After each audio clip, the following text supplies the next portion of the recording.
Auckland. We have a problem on our roads.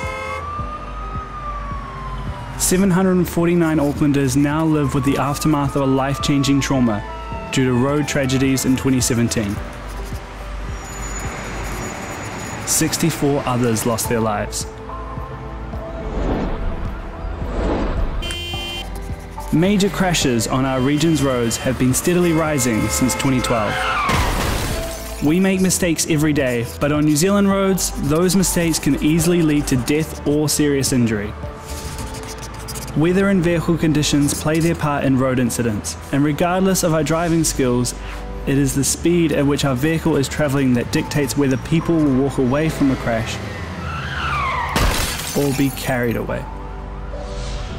If we get hit by a car at 50 kilometers an hour, the chances of us dying are 4 to 5 times higher than if we were hit at 30 kilometers an hour. If our car hits someone at 30 kilometers an hour, the chance of dying is just 10%. So safe speeds can reduce the likelihood of a crash and the resulting trauma that goes with it. And while collisions will still happen, Auckland Transport is working to make those collisions survivable by setting safe speed limits. Beyond the human tragedy and economic loss, road trauma makes people feel unsafe. This feeling can cause people to stop doing normal things, like letting their kids walk or cycle to school. Reducing speeds to 30 kilometers an hour in built-up areas like town and city centres can lower traffic noise by up to 40%. Living in a quiet area is great for overall health and well-being, especially for children and older people. 30 km/h zones make it safer and easier to cycle or walk to local shops. And more people walking and cycling means more business for the local area. Recent research from Portland estimates that people using bikes over cars were responsible for adding an extra 1,000 jobs to the region and injecting $100 million into the local economy.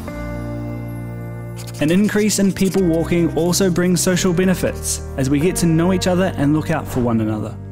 When we walk around our neighbourhood, there is a greater chance of meeting others and making friends. This can help reduce feelings of social isolation. The health benefits of walking are obvious, but the impact on our environment can be massive. We can reduce carbon emissions by walking and cycling to school or work. And reducing traffic to 30 kilometers an hour on our streets can have an immediate effect on the health of the residents, as air quality improves due to less exhaust fumes being emitted.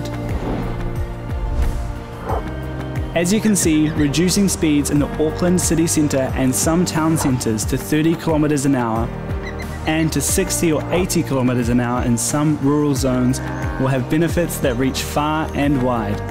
To find out more, visit AT.govt.nz/speed.